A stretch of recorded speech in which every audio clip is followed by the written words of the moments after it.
You ready to podcast, Brent? Oh, I already want to leave. Dude, What if I do the whole episode like that? We're going to lose a lot of listeners. Did you like the movie? No, I'm not going to do that. I hated that. Today, Junior. That was me the whole fucking movie. Oh, my God. Okay. Interesting call by Mr. Giamatti. Yeah, he had to do it, I guess. It was in the script for whatever reason. Welcome to Film School Dropouts, everyone, a movie podcast in which each season we cover a director's full filmography. That was the quickest and cleanest I've ever done it. This season, we are covering the films of M. Night Shyamalan, and today's episode is on a little movie called Lady in the Water. And boy, oh boy, is it a movie. My name's James, and I'm here with a soaking wet, just a sopping wet little narf, Brent. How's everyone doing today? Oh, God. Oh, boy, oh, boy. Yeah, I guess, so this is the turn in the road for Mr. M. Night. Yeah, this is a real harsh turn. Yeah. His last few movies, they were pretty, they were solid, pretty, very entertaining. Everyone, huge box office numbers. I think Signs was 408 million. Village was 256 million. Yep. And then this one plummets all the way down. Ooh. Lady in the Water was 72 million. Ooh. I mean, it's still like a lot of money. It's still a lot of money, and I think that speaks. I mean, volumes but the thing is, you're talking about worldwide numbers. Like, it only made 42 domestic, and I mean, what's the fucking? I wonder if I can pull the budget on this $75 million budget. So they lost quite a bit of money. Okay. It didn't do quite Village or Signs numbers. No, yikes! You got to think it probably came a lot of it from word of mouth too. Oh yeah, absolutely, yeah. Because I actually think they had a pretty good marketing campaign. I remember this movie being marketed and shit. So, but before we get into all this, and boy, oh boy, are we going to get into the water? Why don't we talk about some little movies, please? Okay. So we've lost a couple of big figures in the entertainment business the last couple of weeks. Been a rough couple of weeks, yeah. Michael Kenneth Williams. He's obviously most people know him as Omar in The Wire. Yeah. But he was great on Lovecraft Country. He's great in a ton of things. He's never had like a lead, yes. But I definitely wanted to give him some love with like a little shout out. Another one we just got, and I'm going to be talking about his movie where he's the lead, is from 1998. It's directed by Bob Saget, ironically enough. Well, that's fascinating. Yep, and it's called Dirty Work. Yeah. It's have you seen it? Peace. No, I have never seen Dirty Work, but rest in peace, Norm, because what a tragic loss. It is tragic. I do remember renting Dirty Work quite a bit, and after he passed, I threw it on, and it like everything from the 80s and 90s, there's some parts that like, oh, that's not too good. I mean, sure, a film directed by Bob Saget probably isn't going to be. Sure, but there's a lot of funny parts still in it. It's a funny movie, and it's a crowd pleaser. They wrap it up at the end. It's a rental, like. I don't think you go out and buy it, but there's funny parts, and it was his only lead. So I went with Dirty Work today. I love Norm Macdonald. Yeah, he's great. He was funny. He was a brilliant comedian. It's a big hat. It's funny. It's funny. Oh God, he's so funny. The movie I'm bringing today is a movie I think we're going to cover someday, but we're recording these episodes so close together that I didn't have a lot of time to watch any other movies. So I'm just going with just an absolute undeniable masterpiece, Todd Haynes' Carol. Kate Blanchett and Rooney Mara. Okay. I'd love to do Todd Haynes someday. He's got like 5-star movies, so it would just be the problem is it would be another Paul Thomas Anderson thing where I'm like, yeah, no, all good, everything's good, nothing else to see here. But does he have a big filmography? Like 8 movies, I believe. So honestly, same as PTA. They kind of came up right around the same time. Honestly, very very similar. Except for Todd Haynes is like way more sensual and makes a bunch of queer films because he's gay, and all of them are great, including Carol, just a awesome period piece set in like the 50s between a young woman played by Rooney Mara who gets into a love affair with Kate Blanchett, who's like a wealthy socialite, and it's emotionally just like the most. I don't know. If you haven't seen Carol, I don't really know what to compare it to because it's sort of singular in the way that it's just like.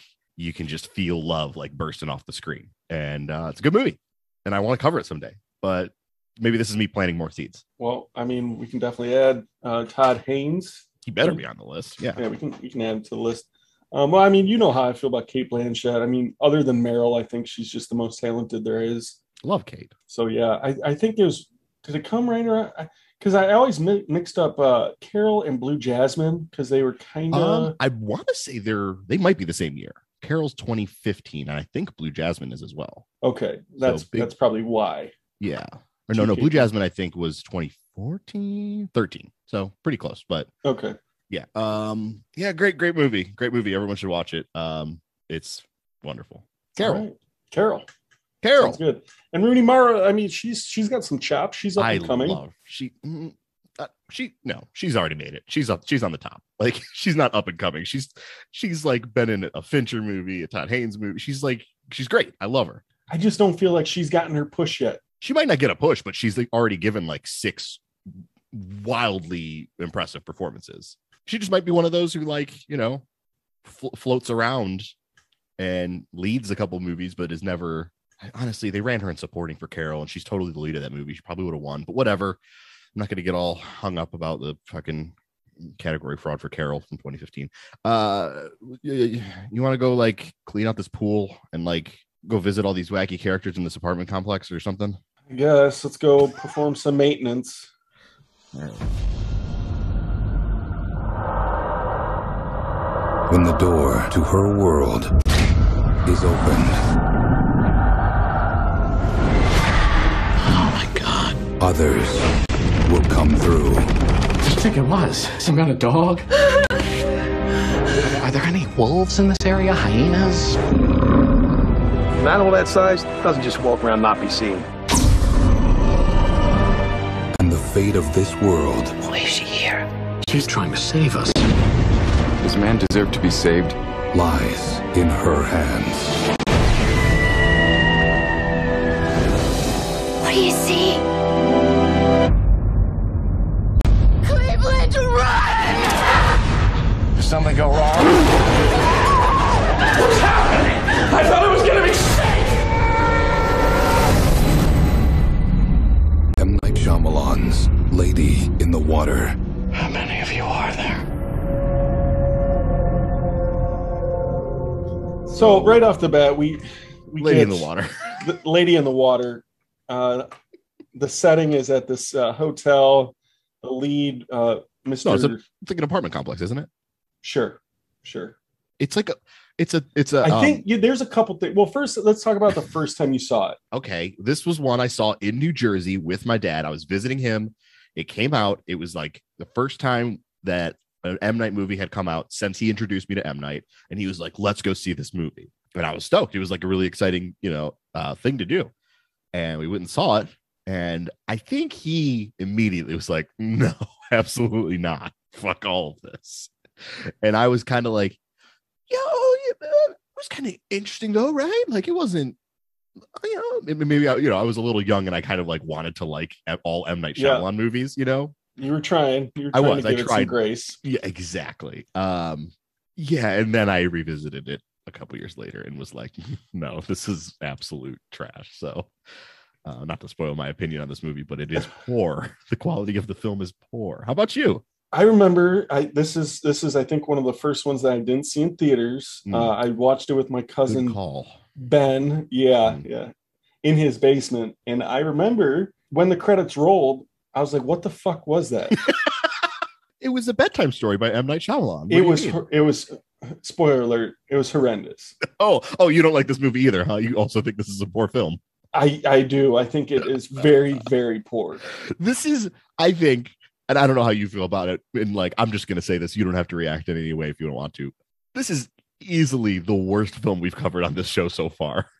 I hate this movie so far. I despise this movie.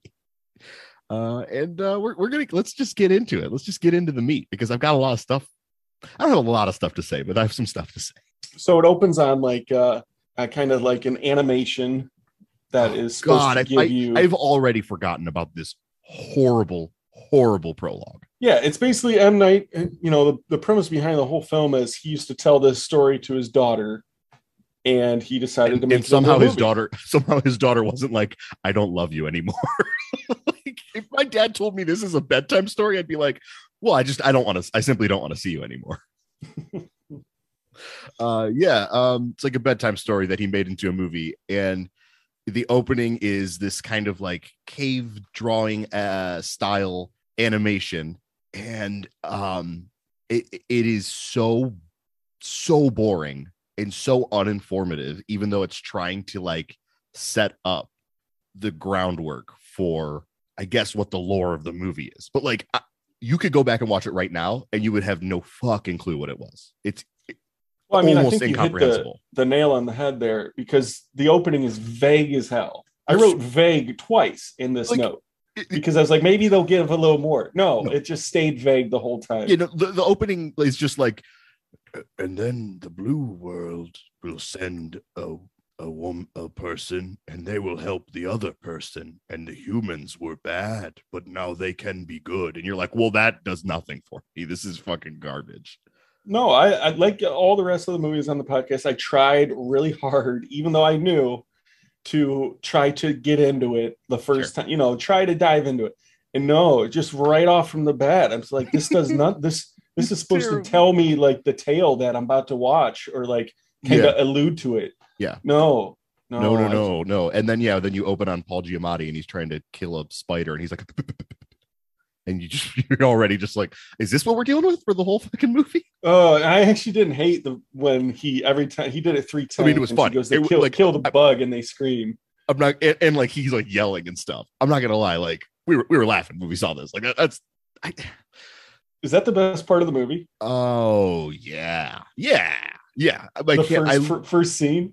I honestly can't even imagine any other part of the movie that I was like, oh, that's good. No, I didn't like any of it. No, there's a real downhill after Paul Giamatti kills the spider. Whew. Let's run through the cast real quick. Okay, no, that's kind of what I want to do. Is I want to like sort of run through like all of the characters, just to oh god, no, oh whoops. I was pulling up the cast list for Lady in the Water, and I accidentally clicked rate, and it automatically set it to 10 stars. And it was like, rate this movie 10 stars. I was like, no, it's through my phone. All right. So Paul Giamatti plays Cleveland Heap. A very good, normal name that's not funny or silly at all. Except for we find out later it has a double meaning. Oh, God. From the land or some shit. Yeah. Whatever. He plays the superintendent of this building. Is apparently a high-rise motel or hotel or something like that. I don't know. You can be right with apartment building, but yeah, sure. Yeah, apartment. Okay.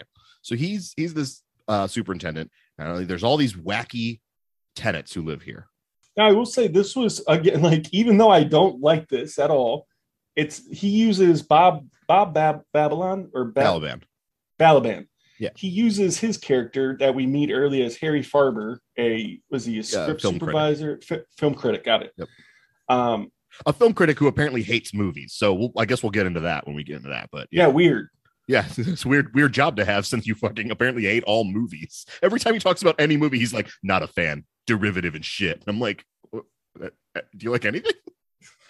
Anyways, well, maybe when Harry Farber started out, he used to enjoy the craft. So what were you going to say about the way he uses? So we're introduced to Bob Balaban or whatever. I'm going to get that wrong the whole time.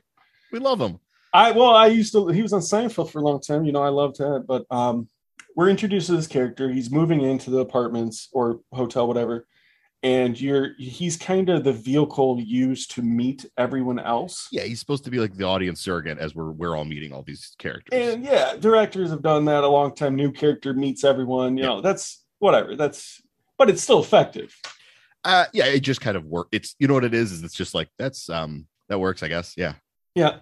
Well, so you're introduced to the rest of these characters. All right, here we go. Brother and sister combo. Oh, I was just going to go down the list as they've got at IMDb, just so we can just get everyone out of the way. So, all right. First person that we got here, Jeffrey Wright, one of my all-time faves, playing some guy who likes crossword puzzles, and he's quiet, and he has a son who looks at $0 mazes. That's Mr. about all. Drury. Yeah. Oh, I am absolutely not going to say their names because I am going to be referring to them as the actors throughout the episode because I hate all of their names. All right. Next up, we got M. Night Shyamalan and his sister, Sarita Chaudhary, and they're, I don't know, he's like a writer. Vic he's also and Anna Rand. Thank you so much, Brent. Thank you so much. He's also the most important character in the movie. Next up, we've got Young Soo Choi and her mother, and that's not a racist depiction at all. And then we've got they're just two Korean people who live in the building. They're really loud. You got Freddie Rodriguez playing Reggie, a very normal man who works out one side of his body and just has a Hellboy arm. Yeah, because that makes sense. People that work out do that all the time. It's very normal, and it makes sense in the context of the movie, and it's a really great payoff.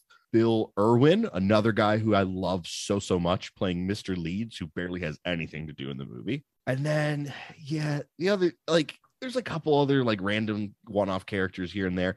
The great Jared Harris is the like representative of a bunch of like pot smoking hippie dudes, I guess. Yeah, I mean, I don't know. They just sit around. They're supposed to be like they at one point they say they talk about important things. They don't do anything. No, they don't do anything. His Jared Harris, by the way, his character's name in this movie, he's credited as Goatee Smoker. So a lot of work went into his character development. Obviously, there's also like some woman who's like husband's always shitting on the toilet, and she's telling everyone his medical history.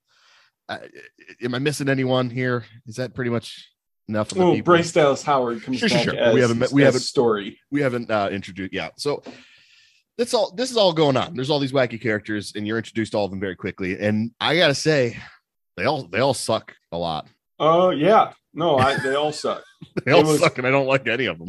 Well, it was pretty tough me picking out my favorite character because they all suck. Oh God, I haven't even considered that. Come back to me at the end of the movie. We'll or the end of the episode because sure. Yeah, absolutely. Well, I'm just gonna say because even though I didn't even like him that much, but I went with Jeffrey Wright, Mr. Jury. Yeah, I was gonna say it's probably just Jeffrey Wright, right? Because he's the only one that's not hurting me as bad as the others. Yeah, him or Bill Irwin, I say, are the two who are acting at least a little bit like human beings. Sure. And I just love those character actors in general. So whatever. He uses a lot of his traditional good, like there's some good shots here, like framing. Okay. Let's stop there to talk about the cinematography in this movie, because apparently this entire season has just become me just gushing about cinematographers, and I'm totally cool with that. Because I didn't realize, I guess, when you watch all of M. Night's movies all at once, M. Night just gets the best cinematographers in the game to shoot his movies. So far we've had Tak Fujimoto doing 2 movies. He actually does the next movie. Tak comes back and does The Happening. Nice. We have Eduardo Serra. Roger Deakins, exactly. And this movie, I had no clue, was shot by the almighty Christopher Doyle, who shot all of Wong Kar-wai's movies. He's an absolute genius behind the camera. He's maybe like top 5 for me, like just personally. I mean, you go watch In the Mood for Love or 2046 or Chungking Express, and like you'll just see he's just this really sensual filmmaker who just gets in these beautiful close-ups. It's very almost home video-esque the way he shoots these movies. And then he comes over and does Lady in the Water, which is an okay looking movie. I'll probably say it's his biggest strength. This movie is the framing is okay. Yeah, probably even though just because he got Christopher Doyle. That's the thing. Well, even though this movie's pretty bad, there were a couple shots I was like, ooh, I like that. Like that's just, and it's not because they're gorgeous shots or anything, but because the framing is so unique. Sure. In the way it's positioned, I'm like, oh, that's inventive. Like, I don't know. I'm so used to seeing the ones and O's just, That's true. I guess like even in his worst movies, like stuff's gonna look pretty cool because I don't like he just has cool ideas for how movies should look and how like scenes should be set up. God, Christopher Doyle shot Hero. Christopher Doyle is like an absolute genius. Just shot so many great Hong Kong movies. Anyways, I was just gushing over Christopher Doyle's filmography. No. I wonder if this hurt his career a little bit after this. No, because he probably just went right back to Hong Kong and started working with like a bunch of brilliant Hong Kong directors again. I don't know why he made this movie. Like he just came over to America really quick and was like, "Yeah, I guess I'll do this." And I think it's because for like we've talked about before, like there was an allure around M. Night movies. He was big money for a while. Yeah, I guess so. It's interesting. So Paul Giamatti plays this stuttering superintendent. We meet all these people, and then Story shows up. She's a lady in the water. She shows up in the pool, right? Like that's it, right? Like she just kind of shows up. Yeah, I mean, the first couple times, there's a mini investigation before you meet her, and he's like trying to figure out what's making the water slick and what's the knotting, like some hair and whatever. And then, one night, he's in his house and he hears someone jump in the pool, and he walks out, and he's kind of investigating. She jumps out, and he's because he slips and falls into the pool while he's investigating, and then he wakes up in his house because she saved him. She saved him. Her name right is off the bat. She's talking weird. Yeah. Okay. So, God damn it, I hate this thing. It's probably my biggest gripe with the whole movie. Okay, just how everyone talks like an animatronic. Yeah, or they all talk like complete cartoon idiots. So the problem with the movie, there are many, but I think the main problem with the movie is M. Night thinks that he's some kind of really good world builder, and he's not. That's not the kind of movie I want from M. Night. I never want to watch a movie where he's like, okay, we're going to explore all the corners of this world and the facets of the... No, you're not good at that, as is evidenced by this movie. It's so bad. Every time he tries to expand on like this legend that's being, the fairy tale or whatever it is, it just gets worse and worse and worse. And it starts with this, I don't know, woman. She's a nymph. I guess she's a narf. This is all their problem. Is every time someone says something, you're like, scrunt? That's the word you fucking landed on, was scrunt? And I have to hear 500 people say scrunt a million times? I think, not only is he like, it's the mechanism of which he tells you this tale. Like every 15 minutes, the Korean family from upstairs will give him a little. Oh, my mom told me a little bit. Oh, Mr. Heap, have interesting story to tell you about legend. No, really? I hated that. Absolutely hated that. Has magical mud that you put on his legs. My mom told me more of the story. It's like, what? Yeah, why? Why did your mom tell you more of the story? And then there's a subplot where he has to like pretend he's a child, so he'll get more of the story. At that point, I was pulling my hair out. Superintendent man act like retarded baby. I love. We tell him bedtime story now. What? To the point where he's not allowed to wipe the milk off his mustache. He's encouraged to lay down like a child. I hate this movie. Oh my God. Obviously, this elderly Korean lady knows that he is in charge of the whole vicinity. I don't know. It's just every 5 seconds when Young Soon or whatever her name is shows up, and she's like, Mr. Hip have more to tell you. I'm like, oh no, oh God, that's again? Not how you tell a story. No, it's not. You don't just keep getting a character to, and then she like calls him from the club, and then like has to keep handing the phone back and forth with the mom. All of that is just horrendous. It's so bad, and like I hate it. It's bad. It is bad, but it's also, it makes no sense because you're just like, hold on. So he just went to this woman one day. This is how it happens. Bryce Dallas Howard's all fainty and shit, and she just says the word narf unproposed. Just like, that would just be like if I was feeling weak and I was like, human. Like, she just says the name of what she is, right? Bad. She just says narf. Then he goes out to the pool, and the Korean girl's sitting there, and he's like, hey, you ever hear of a narf? And she's like, oh, Narf, very, very famous old Eastern folk tale. And you're like, that Narf is a Korean folk tale? Narf? That's not a Korean. You could fix so much of this movie. You could fix so much of how silly and dumb this movie is if you just changed the words to like whatever the Korean word for sea nymph is. Like, It would just be like, okay, that makes sense. And now I don't have to hear grown men say scrunt and narf over and over again. Yeah, I mean, and there's also a subplot where I guess she's going to school or something, and it's like nothing even comes of that. No, nothing comes of anything. Nothing comes of anything in this movie. It's just all. I guess he just put the school stuff in there to give her an extra layer, but it's pointless if it doesn't go anywhere. So I don't get it.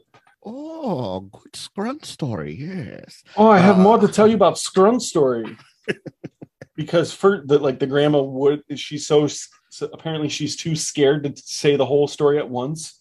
So just say the fucking story. Okay, also, all right, let's I can't believe we're going to nitpick this movie to death, but whatever.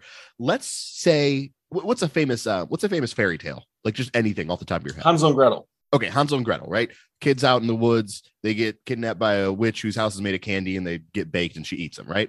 Well, they end up putting the witch in the oven. They trick her and push her in. Yeah, whatever. And then go on to be witch hunters. Right? Of course, we all know that they go on to be witch hunters. Yes. I'm glad that we're on the same page there. So if you came to me, you never knew the story of Hansel and Gretel, and I kind of gave you like a quick overview of Hansel and Gretel, right? And then you went back to your life and some Hansel and Gretel shit started happening to you. And you came back to me and you were like, does the witch have any weaknesses? No, that's not in the fairy tale because none of that is in a fairy tale. You can't just go to the woman who's telling the fairy tale and be like, so she got injured the other night. She got attacked by a scrunt. Is there something I can do to fix that? And then she's like, oh, secret mud makes scratches go away. And you're like, wait, every time he has a question about the story, there is an answer. Oh man, this is so everything bad. with the storytelling is just so like obviously the normal human. If I'm Mr. Heap and this is all happening, and I got a little snippet of the story before, okay, and it's coming. Sorry, you've already gone too far. By the way, if I'm Mr. Heap and this is happening, my first reaction is I should take this woman to the police and not believe the fact that she might be a sea nymph. But he's just immediately like, yeah, she's a sea nymph. We've got to fix this now. We've got to fully buy into all of this folklore. He just fully believes everything. And then so does everyone else in the apartment complex.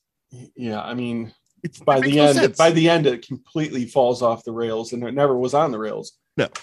But you better believe if I'm Mr. Heap and this is happening, my second trip to her, I'm getting the entire story. Yeah. Yeah. Oh, hey, by the way, I'm not going to take multiple trips back to you and pretend I'm a child so I can get your mom to smile at me and tell me a story. Yeah, the thing where he like gets to drink the milk and lay down like a baby doesn't make any sense because she's already been telling him the story. Much. It's not like she hasn't been telling him the story. You're telling me this elderly Korean lady is going to all of a sudden believe that the man running maintenance for the complex is a child and he can't. Oh my god! It doesn't go through his head that he should wipe the milk off his like. All right. Let's move on to M. Night because we got to talk about his character because he's the other one who's important. So M. Night Shyamalan plays a writer, and apparently the whole point of story coming to the green world is so that she can see the writer and inspire him to go on with his writing. I guess he was already writing the book. Obviously, I guess the whole point is that she comes to tell him that he keep writing it. Right? Right? Dude, is that when it gets to the point where he starts looking for the guild. Oh no! When he's looking for the writer. When he's looking for the writer in the beginning, he literally goes to, oh God, I'm so sorry. I'm getting so like worked up. She tells him she's there to inspire a writer. So he, like most grown adults, just decides to go to everyone in sight and ask them if they're a writer completely unprompted. He literally goes door to door and he's like, so you're writing anything? Are you good lately? No, sorry. I'm not a fucking writer, dude. No, that's not what I do. Stop asking. And three people end up, oh yeah, I'm writing something. And it's just like, oh, this is obnoxious. Yeah. So anyways, he goes to M. Night's apartment, finds out that M. Night is writing a book, but then he finds out the name of the book is called The Cookbook. And he's like, oh no, it's just a cookbook. And then he asks M. Night, and M. Night's like, no, actually, I'm writing an anarchist manifesto. It's like, called The Cookbook. What?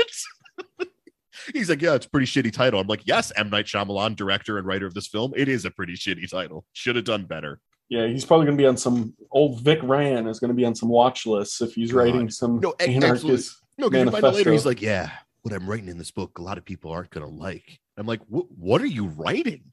Right? Is this like some kind of guide to building the Fourth Reich? What's going on here, man? That's what it came off as. Yeah, he was instructing people on how to build pipe bombs or some shit. Exactly.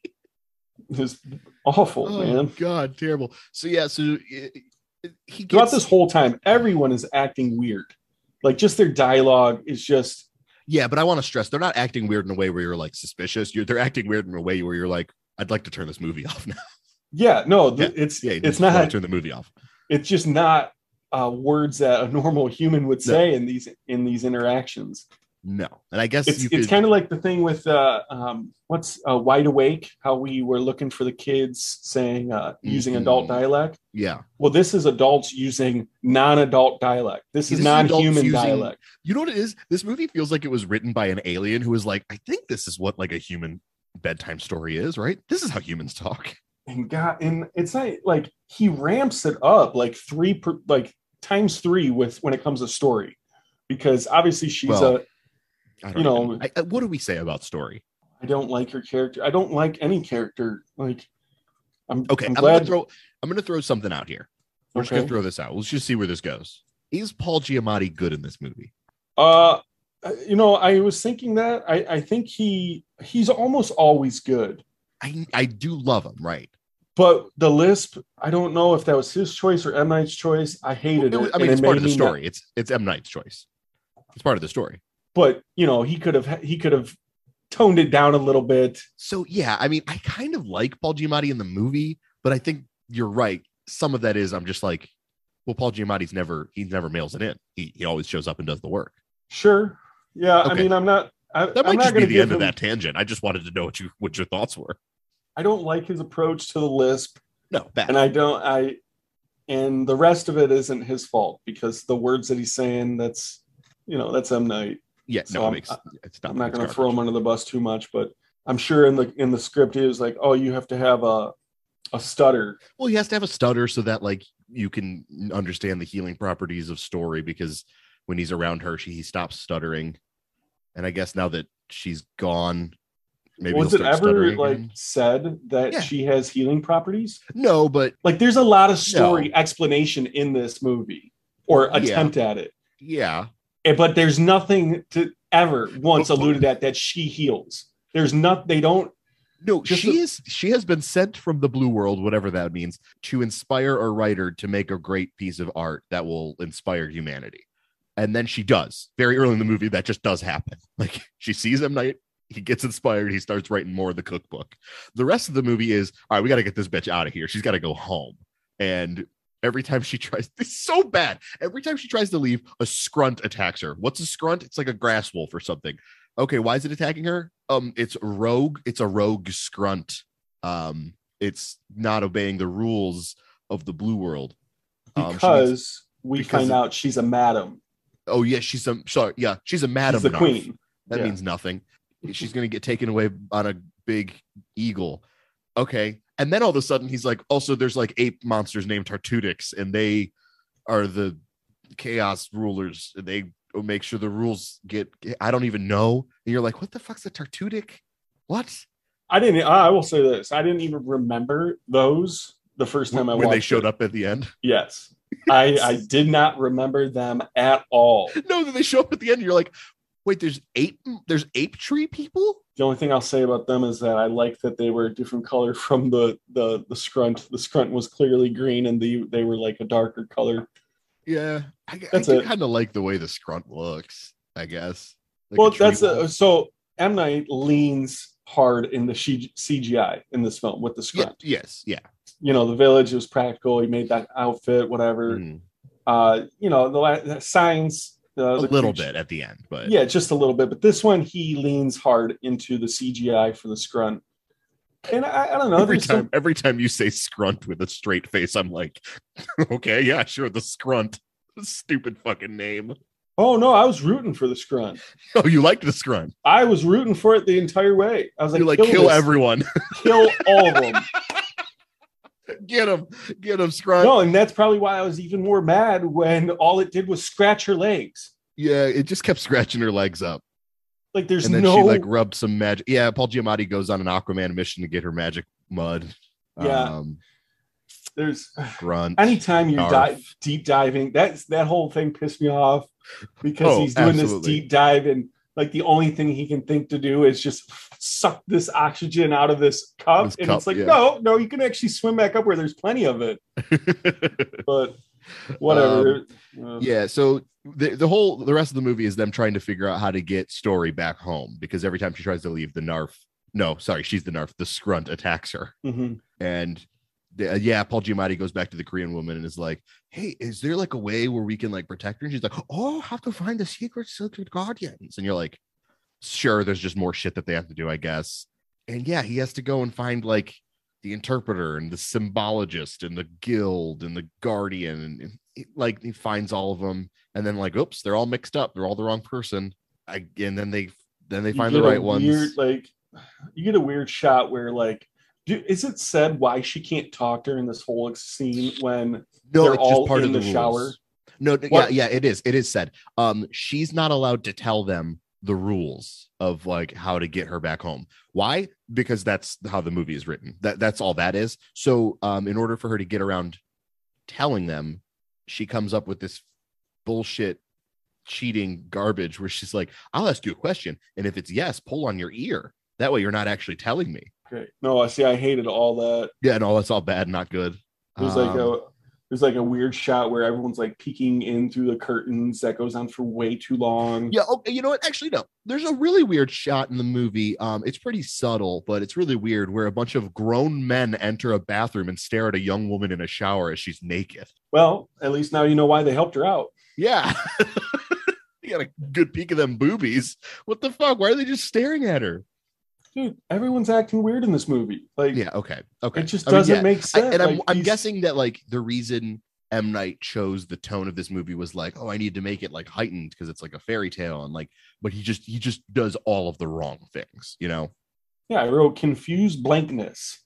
Okay, so that was on most people's faces. Absolutely, it seems like you, in watching this movie, just didn't pick up on a lot of the rules and dumb shit that he tried to lay out because it's all bad. Seems like you're kind of just like, why did she do this? Why did she do that? Right. I was very unentertained. Yeah. And anytime I got more of the rules, I cared less. And I'm like, I like it when a movie has rules, when a movie has like a bunch of weird bureaucracy that it has to set up. Show me, don't tell me. You know exactly. What I'm saying? I mean, that, and it has to be good. Like, I love the Matrix movies because like it just gets so convoluted, but like I love rooting through all the weird rules that they set up. But this movie is just like, no. Anyways, they're like nonsensical rules that are just like shoehorned in there to like. Wait, they're just dropped in randomly. Yeah, to create excuses for why the plot's going in this direction. Look, you know the scene in the village at the end where she's got the magic rocks, and the one kid's like, "Magic rocks? Why haven't we heard of this before?" And it's because they just randomly made up the magic rocks, and it's supposed to be kind of a joke. This entire movie is that logic, but try to take it seriously, right? I mean, that's just the only thing I can explain, right? Here's one that I have not been able to get over since we watched the movie. So there's a scene where you find out that Paul Giamatti is supposed to be the guardian. And she's like, okay, go and fight the scrunt. He's like, all right, bet. They don't plan any of this out. Shouldn't I get some practice in? Yeah, so she just sends him out to fight the scrunt. They don't plan any of this out. She has a walkie-talkie, he has a walkie-talkie, and she's just giving him instructions in the moment on how to fight the scrunt. Could have told him this. Apparently she can tell him the rules for that. Yeah, exactly. Oh, use a mirror, stare it in the eyes. Don't back down. Like she gives them like step-by-step rules. Absolutely. This all sucks. It's bad, and I don't like it. The scrunt starts like attacking him because he's not the actual guardian, so like he can't actually defeat the scrunt. And she starts screaming into the walkie-talkie, and she refers to the scrunt as the JG scrunt. And I have no idea what JG means. She says it 2 times. She's like, run away from the JG scrunt. What's the JG scrunt? Why is it got initials? Is its name like Jonathan Green Scrunt? Does it have a first and last name? I have no idea why. The only thing I could think of was that it was something that represent that it's a rogue scrunt. What does JG mean? I don't know. The subtitles even had it as like initials, like J.G. Scrunt.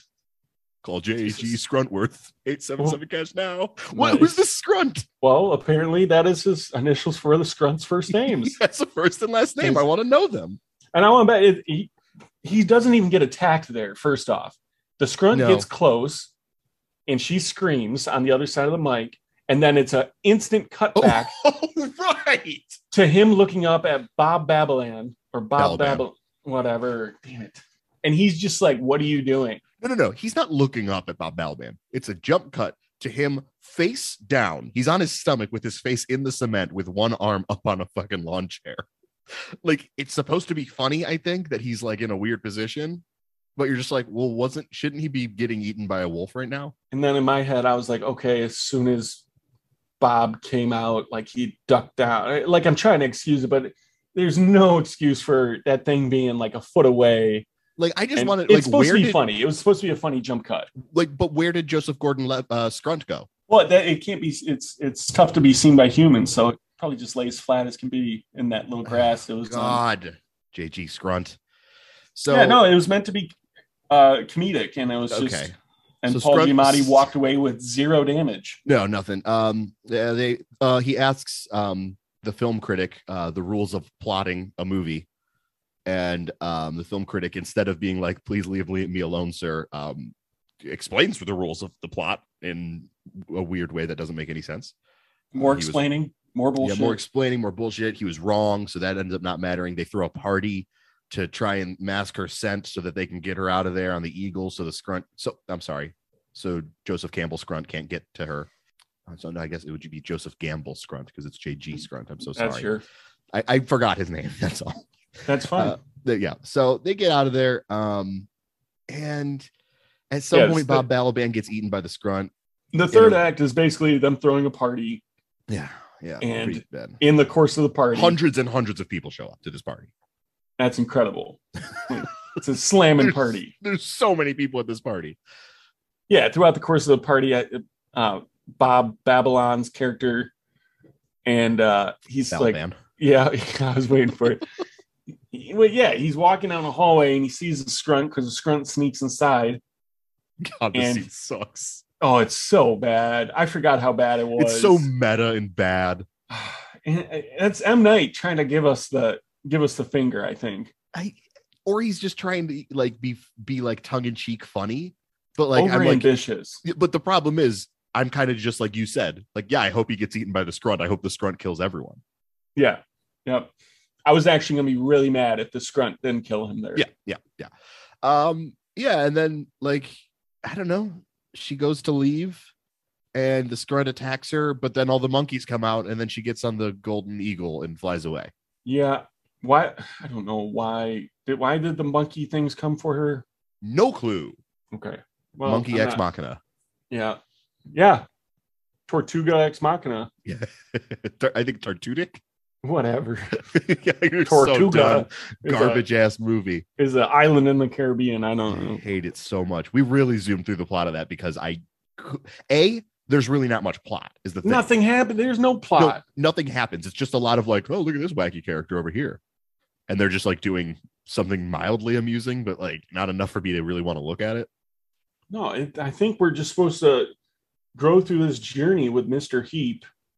And I didn't care about anything. Why wasn't the movie about like, I guess just the world building he set up is bad because like the exciting part of the movie is getting her to see M. Night Shyamalan to inspire him to write a book. That's that should be the exciting part. The exciting part of the movie shouldn't be a bunch of people being like, all right, you got to go home now. Yeah, no. And even when she inspires M. Night's character, he just stares. And it's just, I don't like any of it.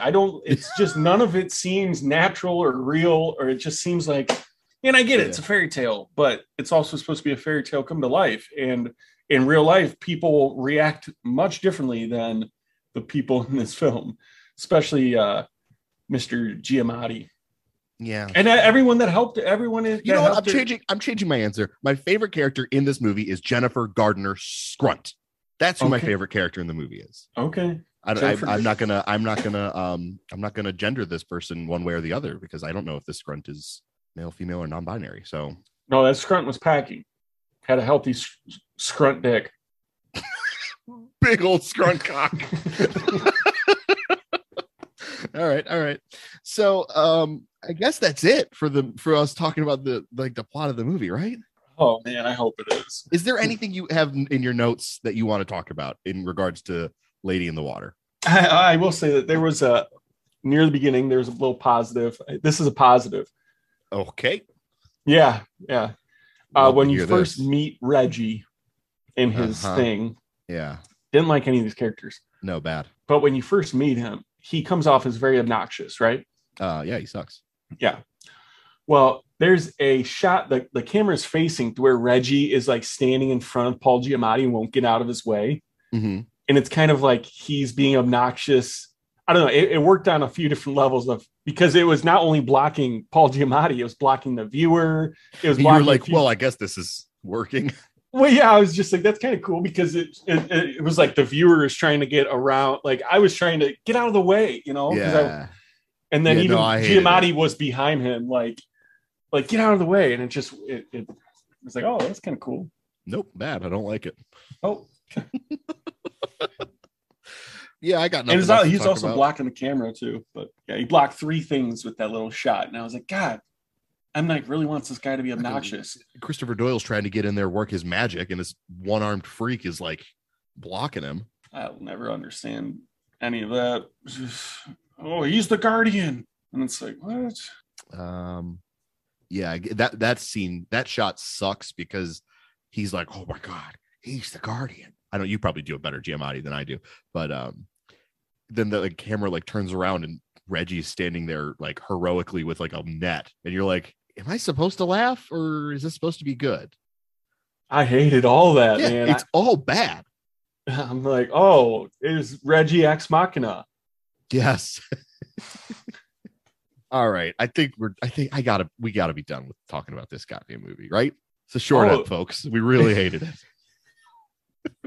No, I mean, like I said, I tried, and I tried hard to like movies and to try to see them for the first time, and no, this one was it's just bad, man. It makes you so uninterested. Like this now, this is the first time in the whole podcast where at one point I actually looked over and I was like, oh, whoa, what am I doing? I was looking through my phone. I was like, whoa, what am I?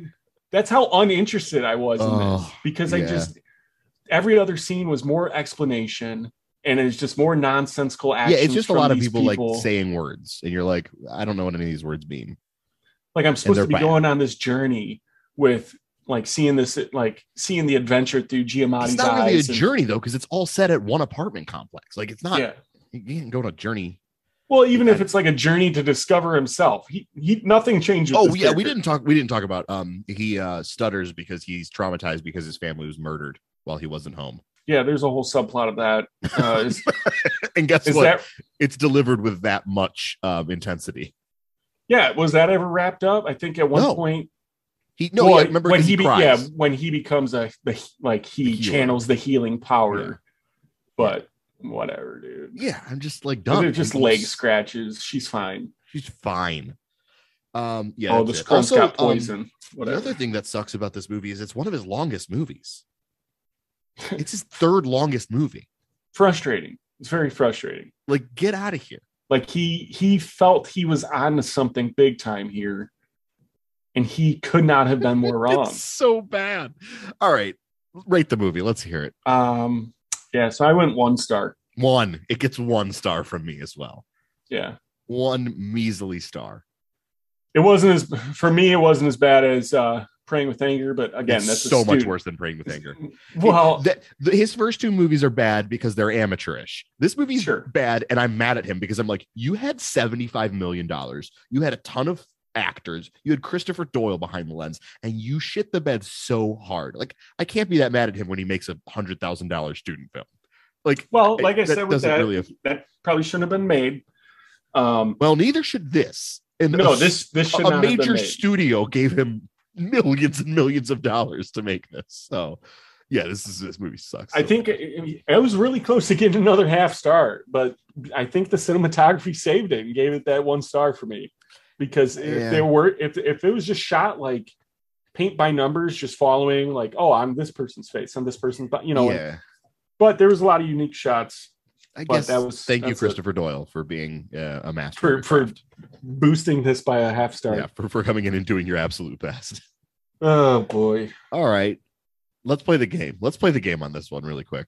Oh geez. Yeah, I don't know if you're gonna. It's a weird one. Yeah, I don't like. I know all these movies very, very well. I just don't think of them when I think of this actor. So I guess that's the clue, is like, don't try to think about the fact that he's in the movies. But we're doing Paul Giamatti. Oh, this is going to be tough. We're gonna get Brent to guess the top 5 Paul Giamatti movies. Top 5 grossing Paul Giamatti movies. Yeah. So again, I would say like one of these, I'm like, oh yeah, he was in that. The other 4 are like, I really have to scratch my head to remember that he was in them at all. But all of them are really, really high grossing films. This is going to be pretty tough because I don't know. Like, not a lot of Paul Giamatti movies are popping up in my head right off the bat. That's the thing, is you can't think about Paul Giamatti movies. You're going to have to go on basically just the clues that I'm about to give you. Because he's hardly ever the lead. No. Right. So, number 1 is Is Lady in the Water in there? No, God. Lady in the Water is like fucking, like not even the top 20. Okay. But yeah, these top 5 are like, these are big hitters as far as money goes. Number 1 is a sequel to a comedy. It's like a grown up kind of gross out comedy. It was a trilogy that made like just tons and tons and tons of money. Oh, The Hangover. Part 2, The Hangover Part 2. Okay. I didn't know he was in that. I didn't either. Yeah, but that was some good hint given there. Okay. All right. Number 2, one of the greatest war films ever made by one of the greatest directors of all time. Saving Private Ryan? Correct. Saving Private Ryan. Number 3, a sequel to a superhero movie, and no one likes these movies. A sequel to a superhero movie. Yeah, he plays a villain in the movie. Oh, the Rhino, Amazing Spider-Man 2. Correct. Okay. Oh, man, you're killing this shit. All right. Number 4 is you're giving good hints. That's all. It's a reboot. Oh my God, this movie. Number 4 is a reboot. I bet this movie has come up before, and I can't remember for which movie, but we've actually had to guess this movie in a previous episode. It must have been a remake or a reboot. It's a remake. You know what? It's a reboot. I guess. Called Recall?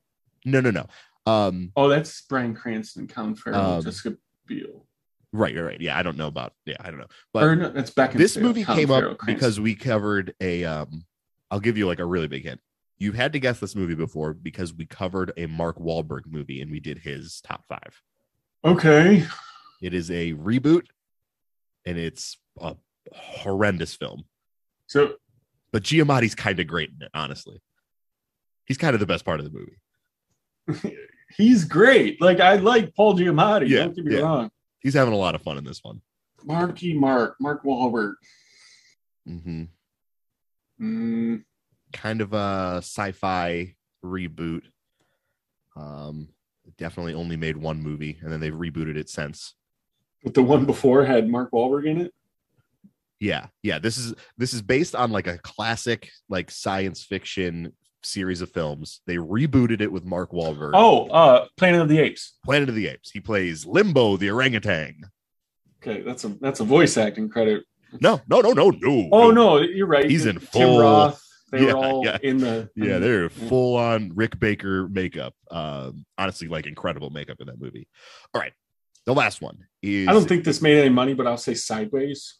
Sideways did not make enough money. No, but it did make more money than Lady in the Water.